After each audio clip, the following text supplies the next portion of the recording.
How's it going, everybody? I'm Drifty from Driftwood Gaming, and welcome to an RPG Maker MV tutorial. This is a special request by Starlight, how to use Yanfly's Quest Journal plugin.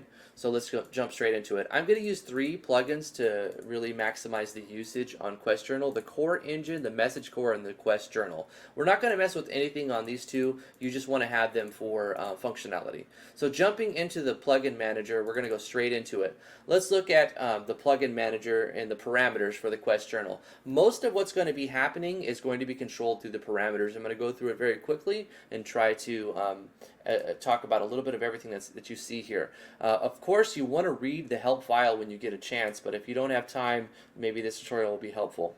It's pretty much plug and play as to when you load it into the game, it'll automatically load it to the main menu without having to use Yanfly's main menu manager. So you put this plugin in, and it will actually allow you to have that automatically added. If you don't want it to add automatically and you are using Yanfly's main menu manager, you can change these to hide.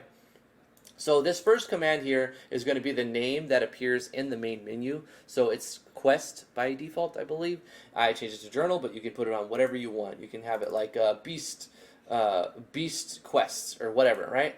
And then you can have it show, enable, or automatically placed to disabled if you only want this to appear later on in the game. In the Quest menu, you have a bunch of different categories here that you can mess with. One thing to note is you have to have the RPG Maker MV Engine 1.5 Plus in order to use the functionality of this plugin. So if you're using an old edition of RPG Maker MV, it will not work, sadly. So 1.5 Plus only. So let's look at the first one. Originally, before 1.5, it would all be in this JSON string, and it's unreadable and it's completely annoying to look at. But in 1.5 Plus, you have this structure tab that you can organize nice and neat using JS inside the plugin, and Yanfly has done a great job of actually organizing this so that we can make sense of what we're looking at. So here's our category. We can decide what the 4 categories or 5 or a million categories are. You change them right here. So this is what quest types you have. You have available quests, you have completed quest, failed quest, and then it show all quests, and you can categorize them by that as well. Moving on, the first one is going to show you, you can use message core icons as well. So we're using icon 192 to show available quest. And then %1 is going to show the quest number. Then we have completed quest. And once again, we're using an icon and completed. This is basically like, what do you want the text to say? You can make the text say different things here. And then this is for all. So it's up to you if you want to change. Maybe this will be back or end or something, but you could change that however you want.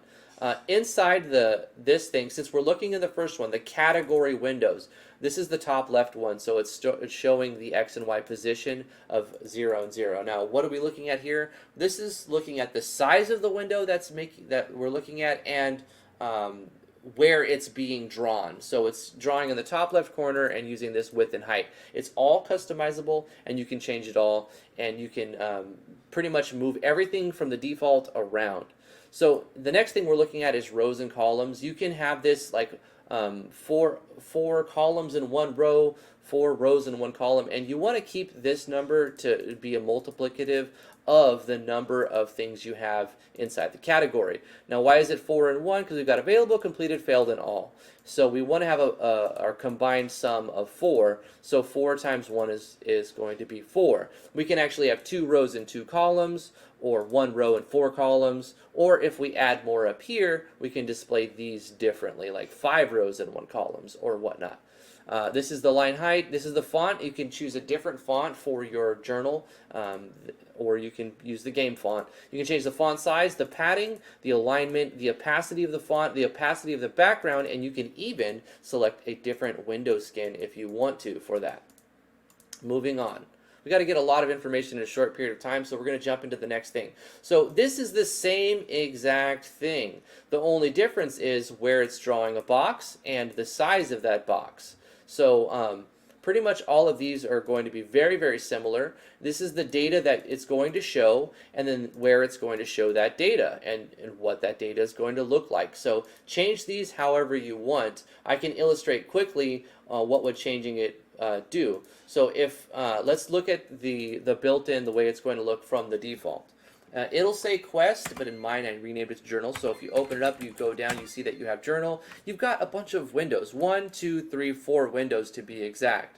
But if we change the numbers, we can change where it's drawing these, and we can change all the parameters of that. So just to illustrate that it's possible, if I wanted to move that, let's change this to x50 and y50, and let's do graphic widths divided by 4. So we're changing the size of the window and the where it's drawing. Of course, this is going to look bad. This is not what we want. I just want to illustrate that you can move these boxes around with relative ease.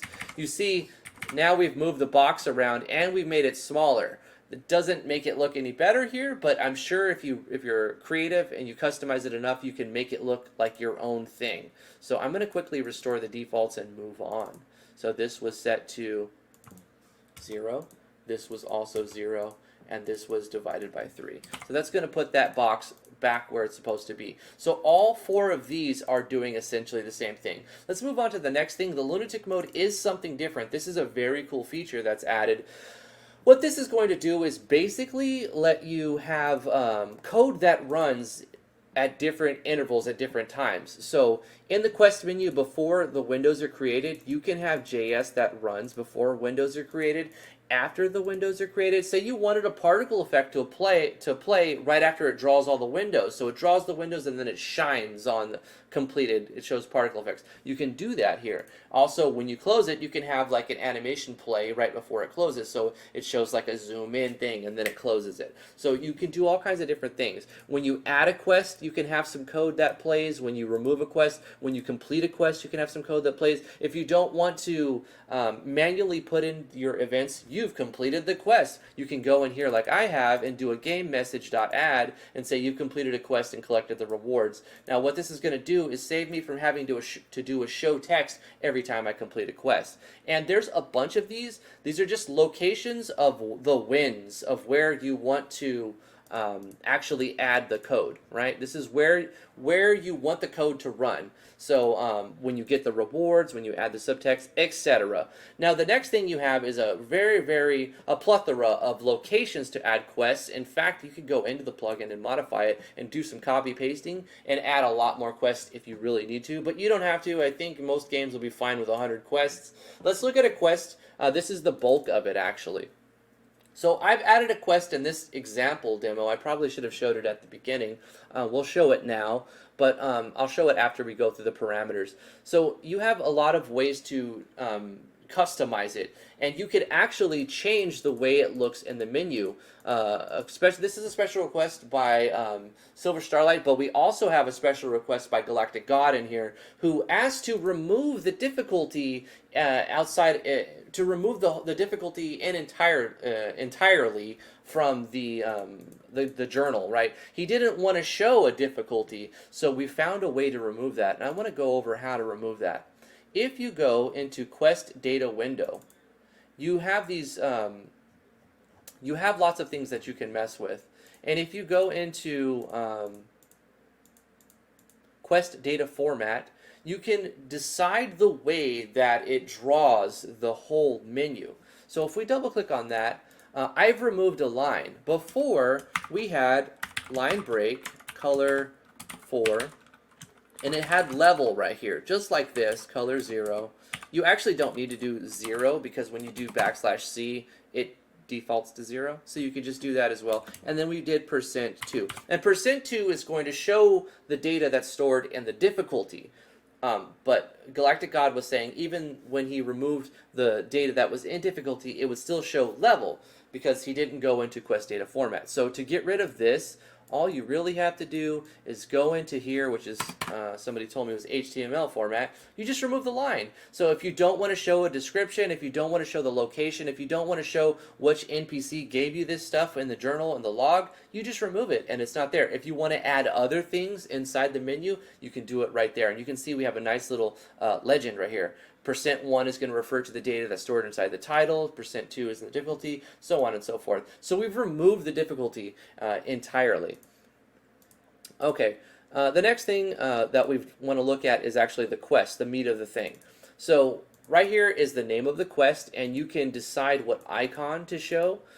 You can decide what category you want it to be in. You can decide the difficulty, in which case, even though it still shows it here, because we've changed the data format, it doesn't show this inside the format. So there you go. We've removed it. We can remove as many things as we want or add as many things as we want. It's really versatile. The next thing we're going to show for the first quest, we're going to be into the specifics of the game, what is actually happening in the first quest. So we're going to have to do a lot of stuff inside the events, but we need to set them up inside the parameters. So the first quest I know is going to be from the first NPC, Drifty, location New York. You don't need these. Like I said, you can remove them. And then you're going to give the description. We're going to say Drifty asks you to gather 3 apples and return them to him. You can add multiple descriptions if you add an enter and put in more things. This is a new paragraph. You can add more descriptions if you want, but we don't really need to do that, so we're going to get rid of this. So you can add as many text paragraphs as you need for this description. Our objective list is right here as such. You can add each new objective on its own line, and remember, each line is going to be a new objective. So the first objective is to gather an apple, the second is to gather a second apple, and the third is to gather the final apple. And we're going to split this quest into 3 parts, and then we're going to show the visible objectives. You can alternatively show all of the objectives by going like this and showing them all, but I want to show them one at a time to minimize what's shown. So I want to say, when you accept the quest, you know the description of the entire quest, you know what you have to do in its entirety, but then I just want to show the player the first thing they need to do, and then we use plugin commands to show 2 and 3. Then is the rewards list. You can put whatever you want in here, and keep in mind you'll have to add your rewards manually through the add item, but you can show the player what they're going to get by showing the icon and the name. Alternatively, you can use \II for item icon instead of just showing a random icon, and then the name. You don't actually have to type the name. You can just \II1, \II2 would also work. This is doing nothing because we're not showing 3. You can see this is on line 3, but the next thing we're saying is visible rewards. In this quest, we're only going to show the visible rewards for 1 and 2. So even though this little help text is on 3, it's not going to show this to the player because we're not showing rewards 3. The next thing we're going to look at is the subtext, and because we're not showing any subtext, this is not going to show up at the bottom. I think. I need to look at that. There might be some subtext there. But yeah, you can add a little, like a line at the bottom if you need to add a line at the bottom. Okay, and that's pretty much it. That's the entire thing. Literally, we went through all of them in a quick fashion. But let's illustrate the events, and then I'll go through the events. I want to put some gameplay in the middle of this because I didn't do it at the beginning. So here's our quest giver. You can see that it's just a blank map with the quest giver, Drifty, the cock, gather me 3 apples, and then after we hit, we talked to him, we have now accepted the quest. We've used a plugin command to open the menu and show the quest that we're on. So our quest is to gather apples for Drifty, and here's our description, our first objective, and the rewards. And everything is there. We can escape out of this menu. If we want to look again, we go into the journal. It is there now as an available quest that we're currently on. So we can accept any of these. We can get these apples in any order we want. Because of the way I designed the events, and I'll show you that. So let's get this first apple. You've obtained a cock apple. Don't worry about it. It's an apple for a rooster, for a cock. It's just an item. We put it as a key item. Let's look at our journal. We can see that we've got our objectives have updated. You can see the gray icon has turned blue because we've gathered that first apple, and our second objective is now showing gather the second apple. And let's move on. We can get the second one in any order we want, but we're going to get this one. It's the same thing. It'll say yada yada. You've obtained a cock apple. Get that. Go to the journal, and you can see that the second icon is now blue, and now we are on to the third thing. Gather the final apple, and let's go get that third apple. We get the third apple. We picked an apple. Now something else is going to happen because. Well, this is still in the event. You've gathered all the apples. Return to Drifty to complete the quest. We haven't actually completed the quest yet, right? So we go to all quests, or we go to available quests. We see it's still there. It's not completed yet, even though we've got all 3 apples. But if you see the description, part of the quest is to return them to him. So we haven't fully completed it yet. So we haven't got our rewards yet. Let's go ahead and return. Let's go here and return those apples. Thanks for the apples. Here's a potion and ether. And now this is part of the JS. You completed a quest and collected the rewards. That is actually running through JavaScript through lunatic mode because of the lunatic code we put in inside the parameters. So whenever we complete a quest using a plugin command, we don't actually have to type that into the event because we're doing that one time only, and then for every quest we complete, it'll say that. But then we do in the event what you actually gain, because each quest you should get probably something different, so you do that in the event itself. We've obtained a potion and an ether, and if we talk to him again, he's going to say, thanks for these apples, or the bomb, yo. One thing I didn't show you was if you try to talk to him before you getting those apples, he just says, I'm still waiting on those apples. But now you can see it's no longer available. It's in the completed quest, and if we scroll down, you see these have turned from gray to yellow, illustrating that we've collected those rewards. So let's go to the items, make sure we've got rid of the cock apples, we've got rid of those apples we don't have anymore, but we do have a potion and an ether, so we collected our rewards, and we've done the thing. So let's look at those events now. So we have a few events, right? We have a starting location and a blank map in our quest giver. Very, very simple quest. Show some text, we're going to use a plugin command, quest add 1. Well, why are we using 1? Because that's the quest we put in the parameters. And that's going to update it. It's going to add that to your quest log, but it's not actually going to do anything as far as setting the quest up. You still have to understand basic switches and or variables in order to do quests and stuff. So we're still doing those manually, but the quest log is just keeping the player informed on how to do those things. So the control switch is have quest 1 equals on, and then we do a plugin command to open up the journal and show the player the quest that they're on. So we turned a switch on, manual mode, and then we did a plugin command to show the player that quest that they got. And then because it's going to try to run these in order from highest to lowest, self switches A isn't on, these two things aren't yet there yet, but we've turned on a switch, so it's going to go to the next page. Have quest 1 is on, but this isn't set yet, so it's going to go to page 2. So if you tell him, if you talk to him again after accepting the quest, he's just going to say, still waiting for those apples. But if you've got apple pick count up to 3, it's going to do this. We're going to come back to these two pages. How do we get this variable to 3? Well, we have another event. This is the same event, literally copy-pasted, to be the same thing, so that doesn't matter what order you pick them in. Look at this event. It's very simple. It's below characters, and the trigger is action button. The conditions are have quest 1. And remember, this is the switch that's turned on when you talk to him. You have quest 1 is on. So when you talk to him and accept the quest, these will appear. You could keep these visible before you talk to him, like you can see the trees are there, by enveloping all of this in a conditional and just having it do nothing if you're not on the quest. So you can still show them.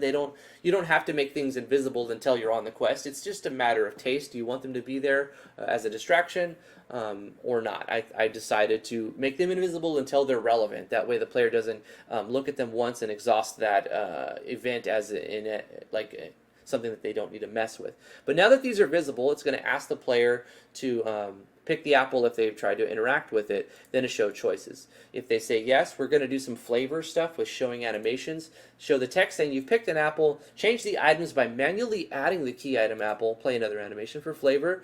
Let the player know they've got that item. Then we're going to control a variable manually. So we're going to change apple pick count plus equals 1. So we're not setting, we're adding to 1. And then we're going to run a conditional check. Now this is going to let us copy paste the entire event as many times as we need to do this. So you can say collect 10 fish, you make the fish a single time, you copy paste it 9 times. So you're saving yourself a lot of legwork doing it this way if you're going to do these fetch quests type of things, which every RPG has fetch quests in some way, right? So we're going to do a couple plugin commands. This is quest 1 complete objective 1. Because quest 1 is the quest that we're on, and the first objective is what we've completed if we've met the conditions of the apple pick count is equal to 1. Because we're adding 1 to it, it's 0 by default. So if we pick the first apple, we've completed the first objective. But then we want to show the second objective. So we're going to do another plugin command, quest 1, show objective 2. We're going to do an else handler on this because there's a chance that we've already picked an apple. So if our apple pick count is equal to 2, which means we've picked 2 apples because we picked one and then we picked our second one, then it's going to complete quest 1, objective 2. So we'll do a plugin command, quest 1, complete objective 2, and then we'll do quest 1, show objective 3 to move it on, show our progression. Another else handler, same thing's happening, except we're doing a conditional that checks if that variable is equal to 3, in which case quest 1, complete objective 3 is done. We don't need to show objective 4 because there is no objective 4. At this point, we're going to let the player know we've gathered all the apples, but you're not done with the quest yet. We have to return it to Drifty to complete the quest. And then we end no else handler because it's the end. That ends, that ends. Then we do a self switch A. That way it doesn't repeat this process over. If you happen to say no when you're asked to pick an apple, then nothing should happen and nothing does happen. So if self switch A is on, then it goes to this page, which is blank with an action button trigger. So nothing is going to happen at all. And that's how you handle that. You literally copy paste that because we've set it up once and for all that you can have pick 10 apples and you paste it 7 more times and it'll work just the same, except you change the number here. So we were here, right? And we were on have quest 1 as a condition, as well as apple picked count greater than or equal to 3. So if we've completed the quest, our apple picked count variable should be equal to 3. I did greater than or equal to 3 because that's the way the engine is built. It should have more functionality, but that's the way it works. And it works fine for this instance anyway. So at this point, he's going to say, hey, thanks for the apples. Here's your reward. But we have to manually add and subtract those items because the plugin doesn't handle any item manipulation. The plugin is only handling the display of what you've received and the display of what you've done and what you haven't done, just the way that it looks, not the actual stuff that's going on in the background. All of that stuff that's happening in the background, the player has to handle manually through these change items. So we're taking those key items away. Then we're going to do a couple of plugin commands to let the player know that they've completed the quest because they've turned in the apples. So we're going to do quest set completed 1, and the 1 is because it's quest number 1. Then we're going to say quest 1 claim reward 1 to 2 because there's 2 rewards and we're going to claim them both. So for the first quest, set them from gray to yellow. You can change the icons. They don't have to be those little circle orbs. They can be whatever you want. Change them from 4, 1, and 2 for the first and second slot. And then, like I said, the engine doesn't give you those items. It'll just say that it's giving you those items in the quest log. So you manually give those items. Change items, potion +1, ether +1. This is flavor text. You don't have to do this, but I recommend you do. Do a sound effect, something pleasant to player, so the player knows they got it, and it like good success, positive feels. You've obtained a potion and an ether. Once again, we're using message core plugin for this, /II1/II2, so that it'll show item 1 and item 2. It'll show the icon, so it'll show like the potion icon, and then it'll say potion and then ether. And then you do self switch A on because we want to not have it just collect reward after reward after reward. So at this point, if self switch A is on, it's only going to do page 4 because once again, it will try to play the highest number page in priority over anything else. So if it meets the conditions for the highest number page, it will only do that page. At this point, this event has self switch A on, so it will only play this event over and over and over on this page contents. So at this point, you talk to them as many times as you want. It's just going to say, thanks for these apples, they're the bomb, yo. And that is the end of that. And if you look at your quest log, it'll say completed. And wow, I don't know how long that was. And we did it live, ladies and gentlemen. We did it live. Thank you so much for watching this special request RPG Maker MV tutorial. Hopefully it was helpful to you using Yanfly's quest journal. If you have any special requests, put them in the comments below. Like this video, subscribe to the YouTube channel if you like more content like this, as well as back us on Patreon. Links in the description below. If you'd like us to play your game on stream, we have a reward for that for first impressions. It's a $20 tier. Patreon is a link in the description below, as well as you can get that done for free if you interact with our Discord bot. We've coded a bot using Node.js and SQLite 3 so that you can basically get a first impressions for free if you play our game. We made a Discord bot play our game, get enough points to redeem those, and we'll do a first impressions for you as promo or critique or both. That's that. That's going to do it for today's live stream and tutorial. Thank you guys so much for watching. I really appreciate it, you guys. I love you so much. We'll see you guys tomorrow. It's going to be Friday, 2 o'clock EST. And we'll probably do a first impressions or something. Stay tuned on the Discord for what that actually is going to be. And hey, look, we did it under 2 hours. We learned the plugin, we did the tutorial. Love you guys so much. I gotta end it now. to know if you did the time. We'll see you guys tomorrow at 2 o'clock. Thank you so much for watching. I really appreciate it. Mwah. Special thanks to Starlight. Bye-bye, guys.